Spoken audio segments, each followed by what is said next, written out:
It was a bright, cold day in April, and the clocks were striking 13.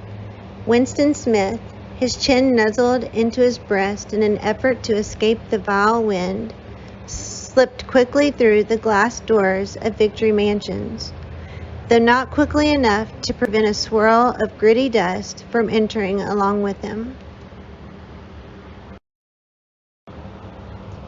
The hallway smelt of boiled cabbage and old rag mats. At one end of it, a colored poster, too large for indoor display, had been tacked to the wall. It depicted simply an enormous face more than a meter wide, the face of a man of about 45, with a heavy black mustache and ruggedly handsome features. Winston made for the stairs. It was no use trying for the lift. Even at the best of times, it was seldom working, and at present the electric current was cut off during daylight hours. It was part of the economy drive in preparation for Hate Week. The flat was 7 flights up, and Winston, who was 39 and had a varicose ulcer above his right ankle, went slowly, resting several times on the way. On each landing, opposite the lift shaft, the poster with the enormous face gazed from the wall. It was one of those pictures which are so contrived that the eyes follow you about when you move. "Big Brother is watching you," the caption read it beneath it.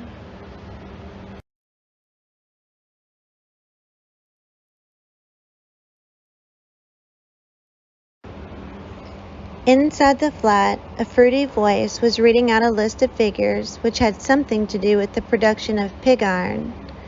The voice came from an oblong metal plaque, like a dulled mirror, which formed part of the surface of the right-hand wall.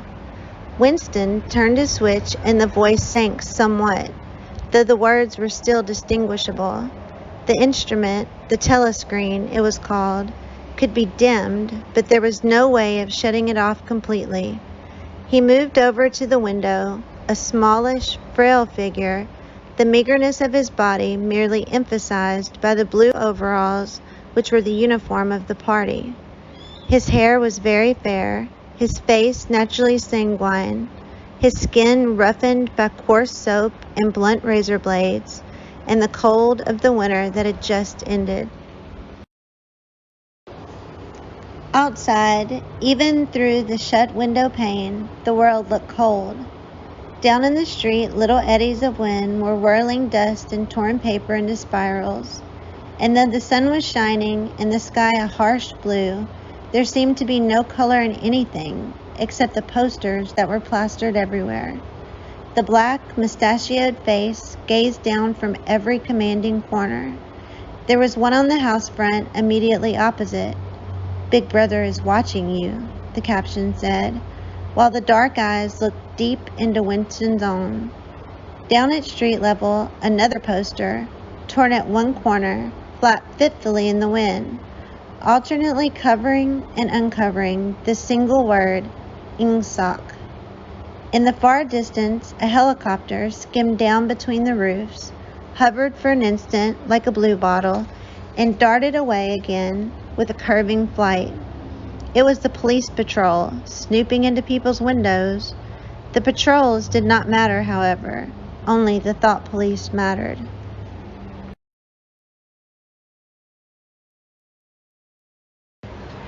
Behind Winston's back, the voice from the telescreen was still babbling away about pig iron and the overfulfillment of the 9th three-year plan.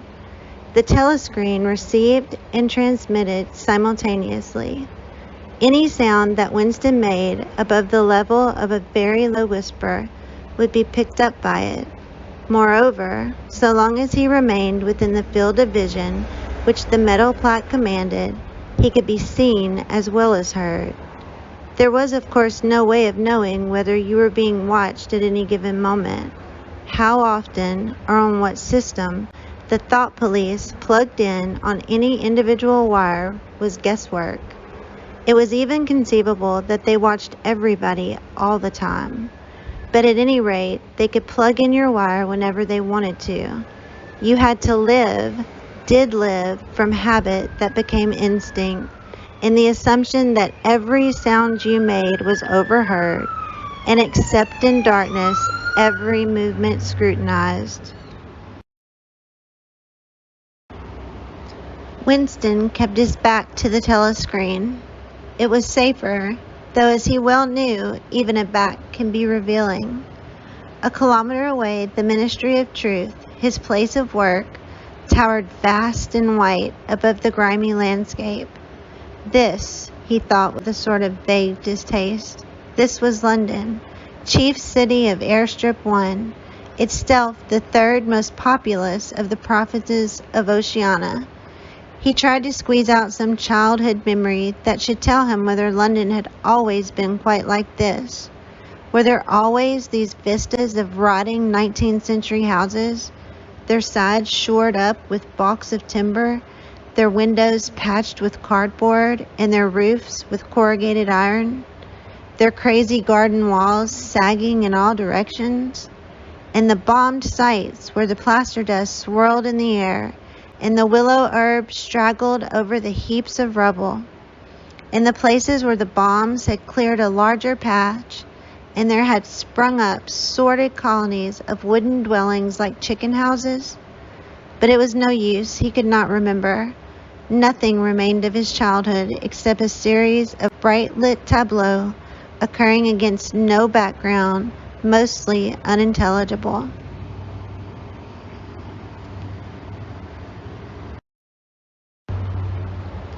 The Ministry of Truth, Mini-True in Newspeak, was startlingly different from any other object in sight. It was an enormous pyramidal structure of glittering white concrete, soaring up, terrace after terrace, 300 meters into the air.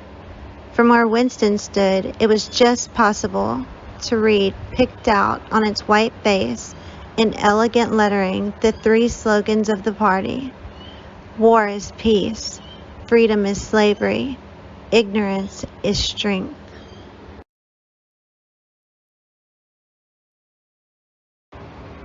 The Ministry of Truth contained, it was said, 3,000 rooms above ground level and corresponding ramifications below. Scattered about London, there were just 3 other buildings of similar size and appearance. So completely did they dwarf the surrounding architecture that from the roof of Victory Mansions, you could see all 4 of them simultaneously. They were the homes of the 4 ministries, between which the entire apparatus of government was divided. The Ministry of Truth, which concerned itself with news, entertainment, education, and the fine arts. The Ministry of Peace, which concerned itself with war. The Ministry of Love, which maintained law and order, and the Ministry of Plenty, which was responsible for economic affairs. Their names, in Newspeak, Mini-True, Mini-Pax, Mini-Love, and Mini-Plenty. The Ministry of Love was the really frightening one. There were no windows in it at all. Winston had never been inside the Ministry of Love, nor within half a kilometer of it. It was a place impossible to enter except on official business, and then only by penetrating through a maze of barbed wire entanglements, steel doors, and hidden machine gun nests. Even the streets leading up to its outer barriers were roamed by gorilla-faced guards in black uniforms, armed with jointed truncheons.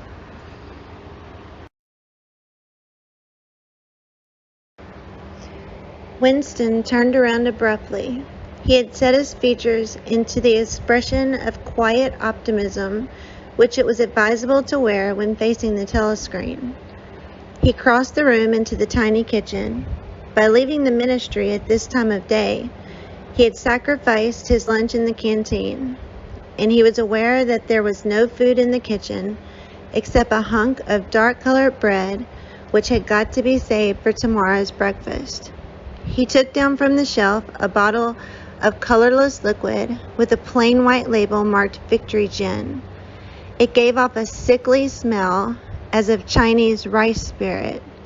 Winston poured out nearly a teacupful, nerved himself for a shock, and gulped it down like a dose of medicine. Instantly, his face turned scarlet and the water ran out of his eyes. This stuff was like nitric acid, and moreover, in swallowing it, one had the sensation of being hit on the back of the head with a rubber club. The next moment, however, the burning in his belly died down, and the world began to look more cheerful. He took a cigarette from a crumpled packet marked Victory Cigarettes and incautiously held it upright, whereupon the tobacco fell out onto the floor. With the next, he was more successful. He went back to the living room and sat down at a small table that stood to the left of the telescreen. From the table drawer, he took out a pen holder, a bottle of ink, and a thick quarter-sized blank book with a red back and a marbled cover.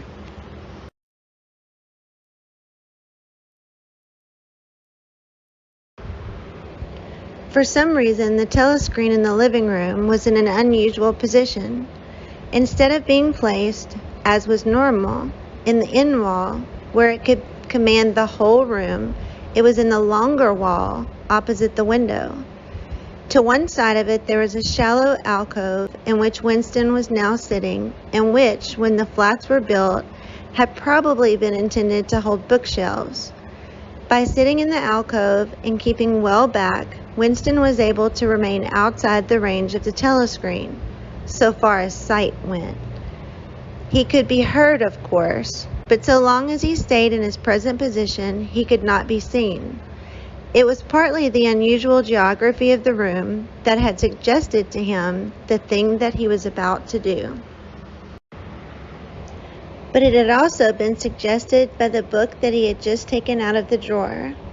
It was a peculiarly beautiful book. Its smooth, creamy paper, a little yellowed by age, was of a kind that had not been manufactured for at least 40 years past. He could guess, however, that the book was much older than that. He had seen it lying in a window of a frowsy little junk shop in a slummy quarter of the town. Just what quarter he could now not remember, and had been stricken immediately by an overwhelming desire to possess it. Party members were not supposed to go into ordinary shops. Dealing on the free market, it was called. But the rule was not strictly kept, because there were various things such as shoelaces and razor blades, which it was impossible to get a hold of in any other way.